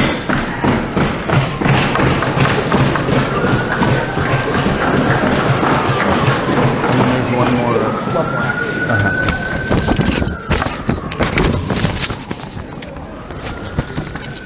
Mr. Speaker, today I stand before you wearing all black for two reasons. One of those reasons is due to your resolution, because I fear we cannot argue about whether to slaughter an already dead empire. An empire is not defined by territory, especially in a world that is so wrought with globalization. Rather, empires are defined by their dependencies. If a state becomes structurally and asymmetrically reliant on another for culture and tradition, security, or economic survival, they are integrated within this larger empire. For example, if I'm a sovereign state that adopts American cultural traditions, receives protection through military bases, and relies on exporting goods to American soil, then I am one with the American empire. But there's one thing that those who have and will speak on the stage have gotten terribly wrong, Mr. Speaker. Empires are inherently good.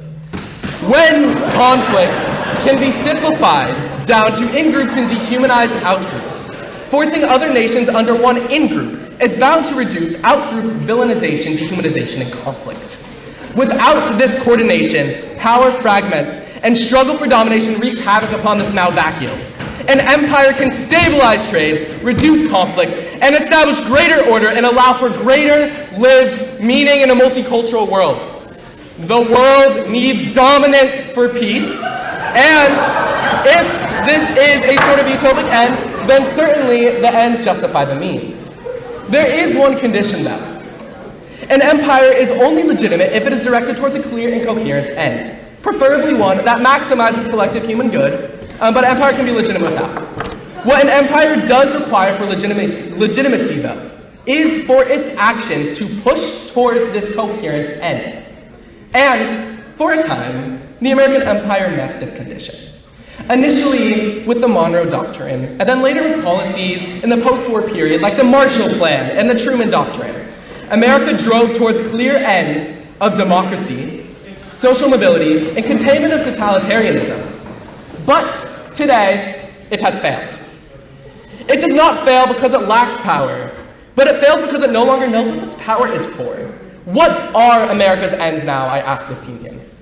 The issue is not that America has no direction. It is that it's attempting to pursue incompatible ones. The American empire still holds claim to its original ends, but it now directly contradicts that through maintaining strategic control over global regions like the Middle East, supporting allies and instigating regime changes, often promoting its own influence over eventual democratic outcomes. This is not covered under this ends justify the means philosophy, because these are competing priorities that are fundamentally incompatible. After all, control, by definition, limits autonomy. So, it is not that America has no end, but rather the presence of multiple incompatible ends at once. An empire with many ends has no ends at all.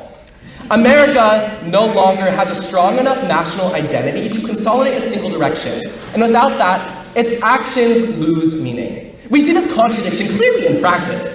The American empire was built on the idea of a melting pot, a nation defined not by exclusion, but by openness and integration.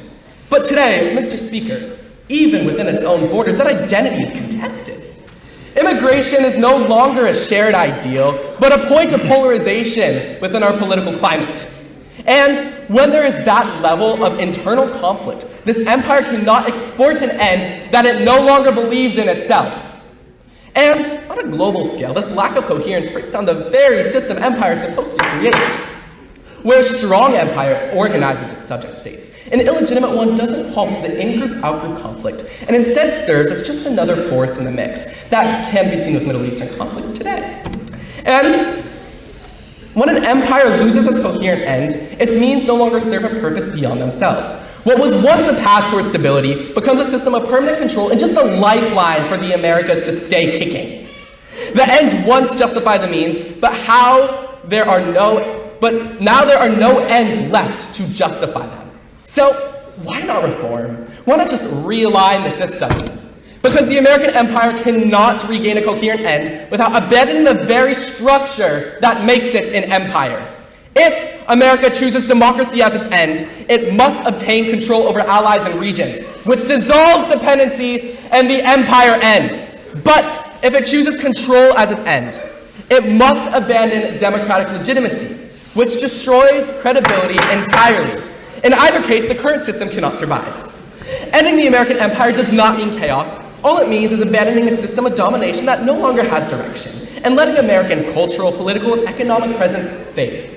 It means recognizing that power must be tied to a coherent, intelligible end if it's to remain legitimate. And thus, the danger is not that American empire ends.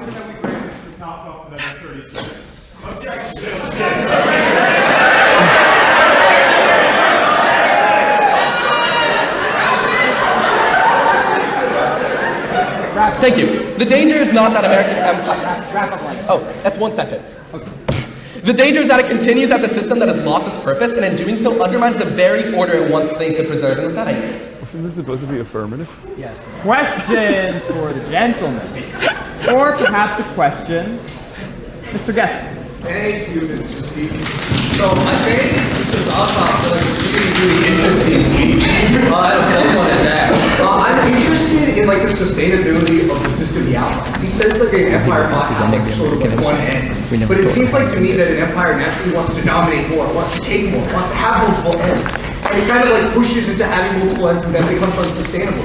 It seems like to me this is a process of empire. Like how does the man, like the gentleman reconcile that? Is it like possible to have like a sustainable long-term empire with just one end? I think that's actually a really good question because it can be shown with a lot of empires in the past that they start off with this clear goal, they dominate for it, but then eventually over time they start splitting, they start gaining competing factions, and then eventually they fall. So, I mean, I think America is already in this downward spiral, but I would like to hope that in an ideal empire, that there is one that is able to stick with their ends with either a strong enough constitution or leadership that keeps the same ideals through generations, which I know is very highly unlikely, but at least that is what the ideal empire would be like. For perhaps a penultimate question, Mr. Morris. Thank you, Mr. Speaker. This presents this idea that empires, in order to have meaning, have to have one particular goal, and he describes which goals are good. But have any empires throughout history actually had one particular goal? They seem to be motivated by a variety of different factors. By freedom and fighting communism and other geopolitical ends. Can we actually obtain the standard that the gentleman describes? So by one coherent end, I don't mean we're picking between democracy and the containment of totalitarianism. I mean like one set framework. But I do understand where the gentleman's coming from, and I honestly don't think any empire has really reached this at this point, because what other empires besides the American Empire, and perhaps the Chinese Empire, do we have really existing today? And for perhaps a final question, the senior sometime speaker at Yale.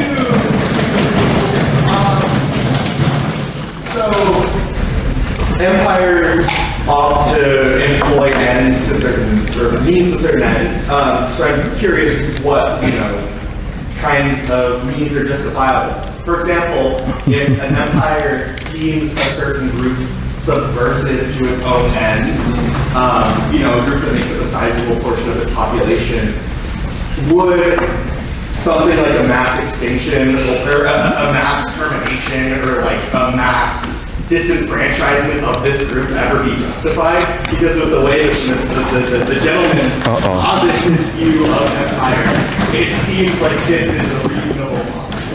So We're about to unveil liberal Hitler. Absolutely. So I did have one line that was basically clear, coherent, and preferred, one that maximizes collective human good. So, I mean, the empire, if it does those actions that the gentleman is saying, then then it could be a legitimate empire, but it's certainly not a good empire. And with that, the gentleman is thanked.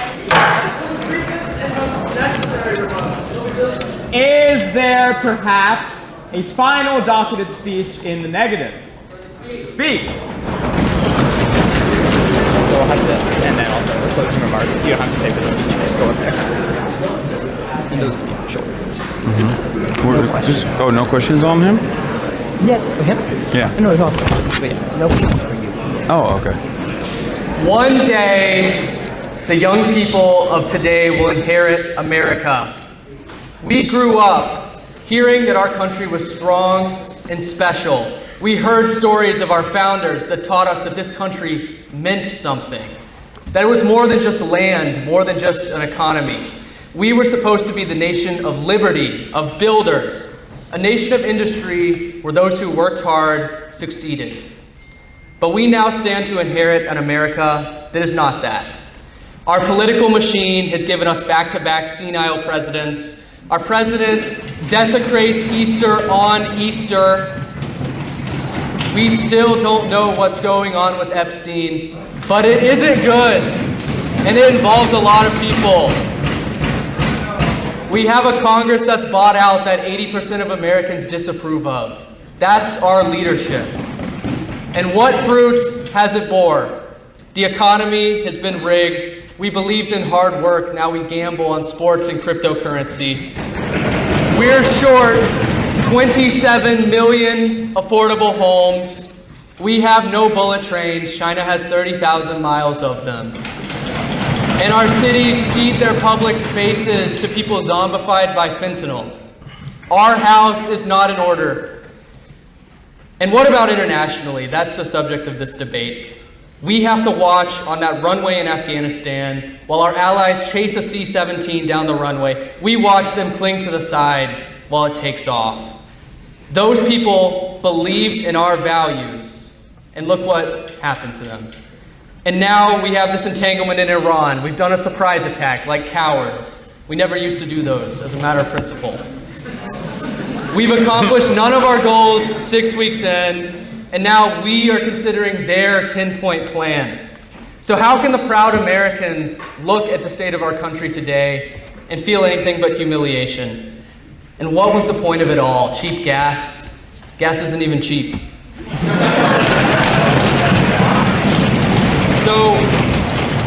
So I agree that we've got problems, but now we have this idea that's coming from Mr. Piker and other people on the left that we just need to maim America. We just need America to just shrivel up so it can't do any more damage to the world. And I hear this idea. It's so weak. It's so convenient because it doesn't require fixing anything or having solutions for our country's problems. Our national mission, the mission of Washington, of Hamilton, of Lincoln, has been subverted from the inside. It's been subverted by the rise of so many who desire nothing more than to skip off the top. People who see our country as an economic zone and think in terms of quarters and election cycles instead of decades. The abuse of our power abroad is just one part of our problem. We've lost that great civilizational gravity that built our power in the first place. We've lost the American difference in industry, in economy, in our standard of living. The American dream, essentially. And so to the rest of the world, we are not that city on the hill anymore. And so we replace that influence with the influence of bombs and drone strikes. But this smash and grab domestic situation and our disastrous foreign policy are both coming from the same place. The lobbyists, the super PACs, their donors, the defense contractors, they're eating our country. And so that's a hard problem to solve. We'll probably have to reform our elections, We'll probably have to reform our bureaucracy, revive antitrust and consumer protections, federalism, and so much more. But this idea that the solution is just to retreat from the world, I don't buy it. It's giving up. Maiming our stature will not fix congressional corruption. It won't solve the housing shortage. It won't fix our infrastructure. It won't rebuild faith in our country. But I have hope that we can once again achieve that civilizational gravity that we long for. That if we rise to the occasion, as we have so many other times in our history, and if America is renewed, not only in strength and power, but also in our values and beliefs, then we can be a force for good in the world. We profess our values today but fail to uphold them, but how many more refuse to even acknowledge them? The world of this weak, retreating America is not a good place, and the world of a renewed, focused, strident America is a better one. We do not have to accept anything less than what we know this country can be. I yield to questions. Questions for the gentleman. Before to ask a question, Mr. Miranda Plaza. Thank you for the indulgence. You know, Mr. Speaker, I'm hearing a lot of me, America. You know what I'm not hearing a lot about? The American Empire. As someone who is, ready for it, from Puerto Rico.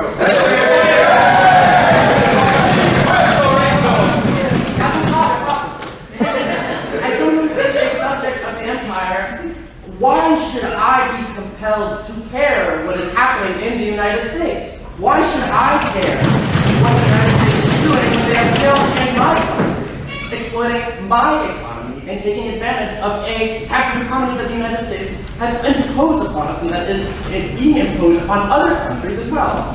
Why should those countries be okay with this continued foreign policy? Why should the focus specifically be on what is good for America? If we were talking about the American Empire, writ large, you know, that thing. Well, certainly I don't think that our foreign policy should continue as it's been. That definitely is not a part of my argument. But to respond to the broader question, the point is that an America that lives by the values of the Declaration of Independence, an America that truly stands for what we say, is good for the world. And so that's why you should care. That's why people around the world do care what happens in our country. Further questions? Perhaps a penultimate question. Ms. Abdul-Kahan?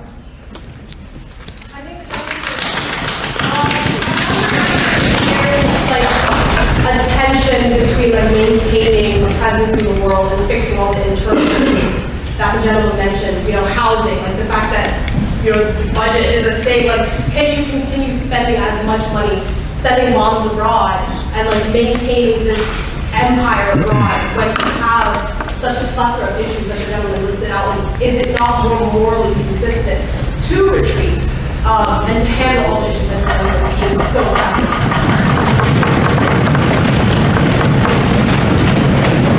There is tension between spending $1.5 trillion on the military, as has been proposed, and fixing our domestic problems. But I don't propose that we spend $1.5 trillion on the military. But I do propose that we continue, as we hopefully reform and restore our country, having a place in the world, having the ability to project influence. And so there can be tension between the things that we do in pursuit of an empire and the things that we seek to do at home. But there is also a way to achieve both at the same time, I believe. And for perhaps the briefest final questions. Gentlemen.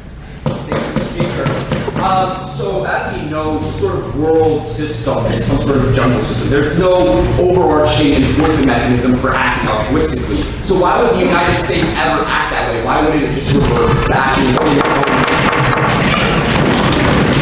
Well, if you don't believe that our country is special, or you don't believe that there's anything here, then that would be a cynical viewpoint that one could adopt. But that's not what I would ever want to see from our country. That's not what I would ever propose or support. And with that, gentlemen, thank you. Are there perhaps closing remarks from the guest? Yes. Good. Do I say forward to the speech again? Nah, you can just go. All right.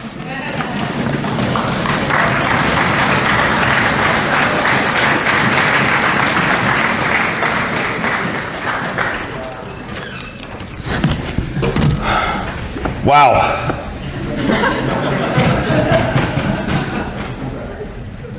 That was incredible. A lot of wonderful speeches I heard today, and some maybe not so wonderful.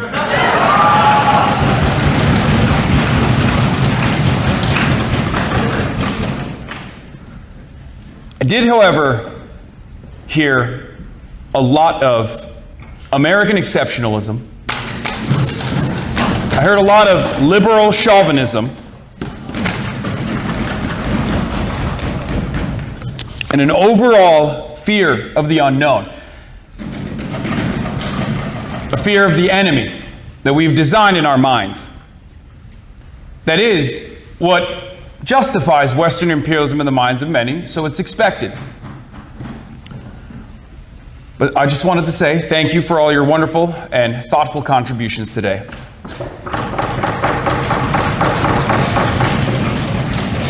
I want to make this short and sweet. 100 years ago, liberalism was failing. There was tremendous conflict on the European continent.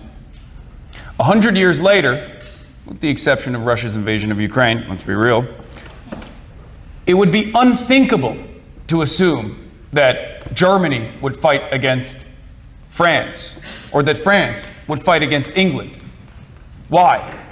Because there's collaboration.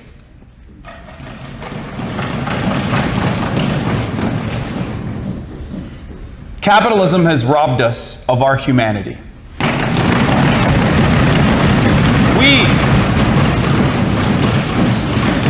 We assume endless greed is the nature of man. But while greed has played a formative role in developing Western society, so has collaboration.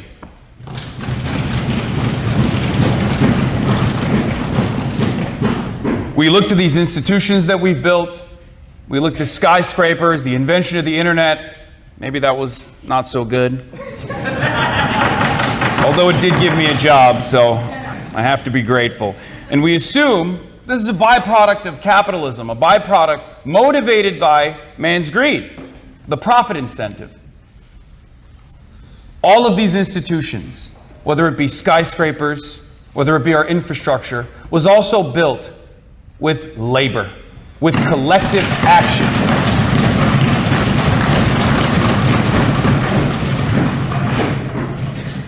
It is our choice at the end of the day to focus on one over the other. We can make that choice to no longer be greedy. We can make that choice to no longer exercise that selfishness. And we can make that choice to engage in collaboration with many of you, I believe, regardless of your ideological background, would probably agree that Donald Trump is forcing us to retreat from that collaborative nature, whether it's for good or for evil.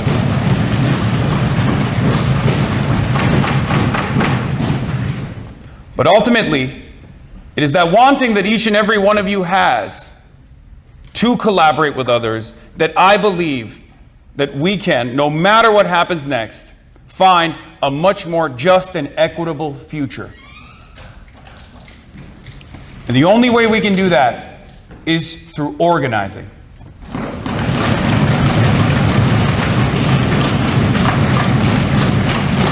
One of the first speakers, I forget your name, had some interesting words to say, that there's always going to be power. I say we put the power back in the hands of the many, rather than the power in the hands of the few. If a dictatorship is inevitable, I'd rather have it be a dictatorship of the proletariat than one that is designed around the needs of the bourgeois class. And on that note, thank you so much for having me today. Look forward to seeing yourselves on close.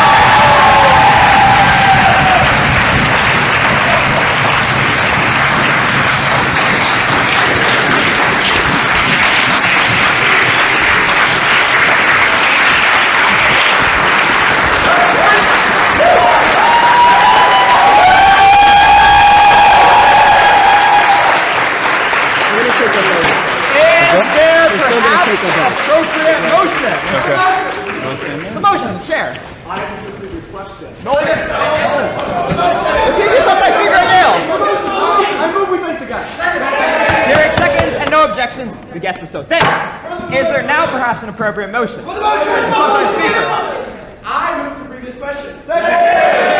Hearing seconds and no objections, we will now come to a vote. Floor leaders, please come to the front.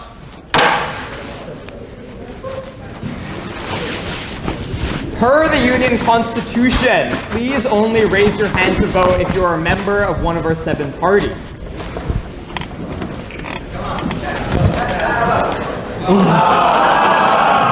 All those members of the Union in the affirmative of the resolution, please raise your hand. Members of the Union.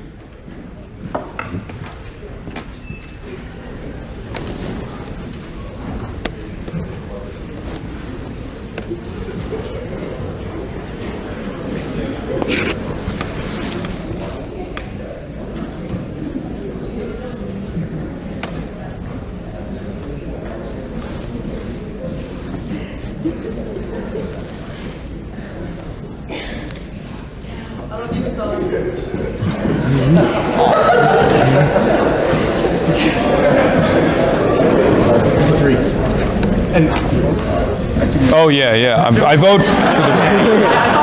All those members of the Union in the negative of the resolution, please raise your hand. Ooh.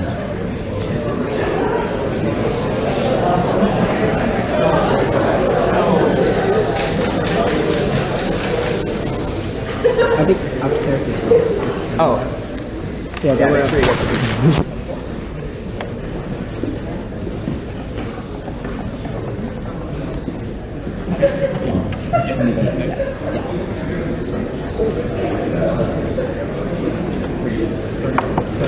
Yeah. All those abstaining.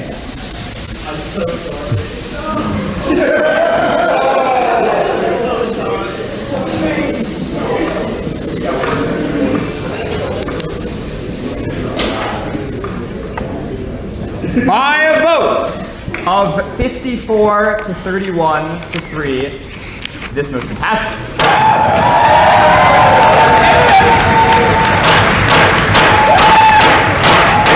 Is there perhaps a final appropriate motion? Mr. Getty. Thank you, Mr. Speaker. I move we adjourn. There are seconds and no objections. It is so moved. Mr. Piker, damn much. Thank you. Thank you. I really enjoyed it. Pleasure to meet you as well. Thank Nice to meet you. Clapping crowd just trying to get us to adjourn.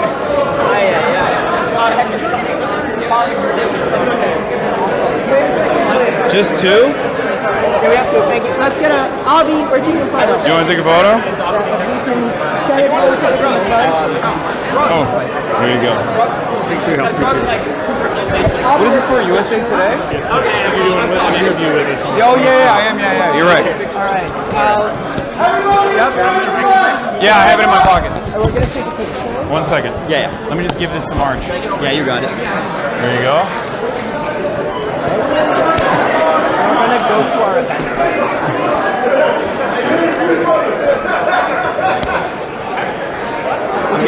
People or should we just go to the event? Yeah, no, I'll meet the people. I mean, it's gonna be crazy, but I'm looking at it framed all by you in that picture. yeah. Oh, sorry.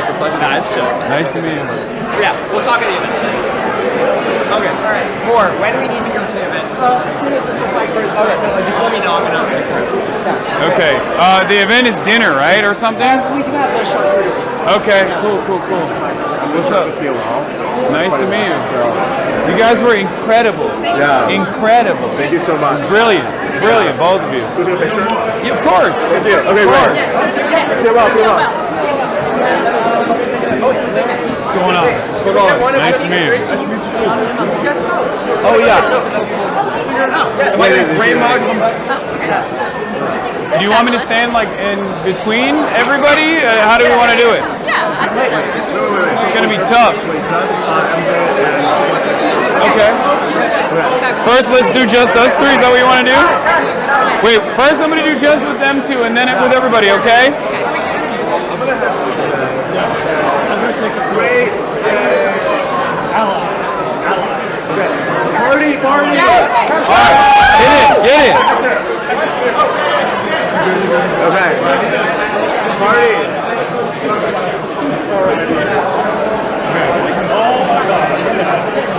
I'm gonna fall off the stage. Don't fall. Yeah, careful. You know what? Hit that 0.5, Doug. Yeah, I'll get that 0.5. Height mog in my case. All right. 3, 2, 1, revolution! Amazing. Putting left. Woo! All right, nice to meet you guys. Thanks, man. Great to meet you. Yes. Wow. What an event, huh, Chad? Did you guys enjoy it? We had fun. It was good? They had fun? I couldn't check. Yeah, of course. Let's do it. What's up? Amazing. Nice to hear you. Thank you. Also, yeah, thanks for coming. Usually we get like a bunch of like. What's going on? Thank It's you. been all right-wing guests this semester, so. I bet you none of them. Like, I don't know, like a minute. I bet you that didn't cause. Oh hell yeah! I bet you that didn't cause half the controversy of me coming, Well, right? yeah, well, Rick Scott came too, and no one. Yeah, I know. I no one cares about Rick Scott. No, Well, like- that's true. so, yeah. He came when I was speaker. So. Oh, Yeah. wow. Yeah. Who was? We also had the Heritage Foundation. Yeah. Well, that was early this semester. So. Yeah. All right, let's do it. Whoever, quick. Oh yeah. Because I gotta go. Yeah. Okay. All right. Let me send this to the 11th. Wait. Oh my God. Wait. Okay, go on. All right. Hey, can I get a picture of Sure. All right, let's go. It's like a really bad camera.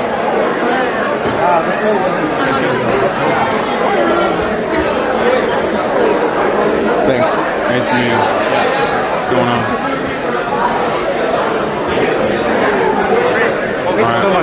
Thank you so much for coming. I really liked your speech, and thank you. it kept me sane. A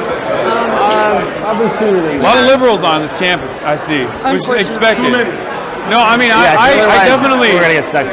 I definitely tuned Okay, it we should down, probably go now.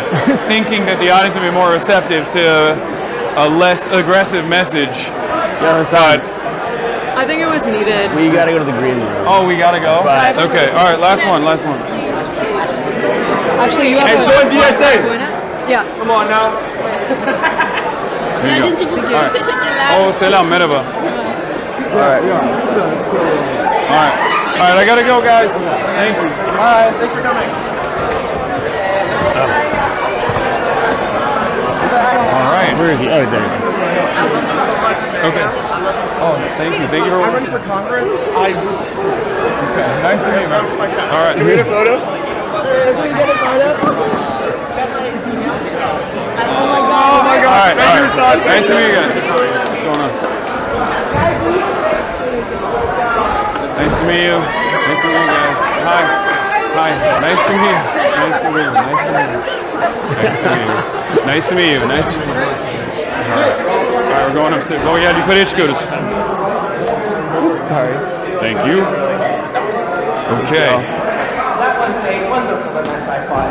Oh, yeah. By far the biggest crowd that I have seen at any Yale event. Oh wow. And incredible excitement for this debate. And I thought that the student speakers were also. Yeah, no, they were great.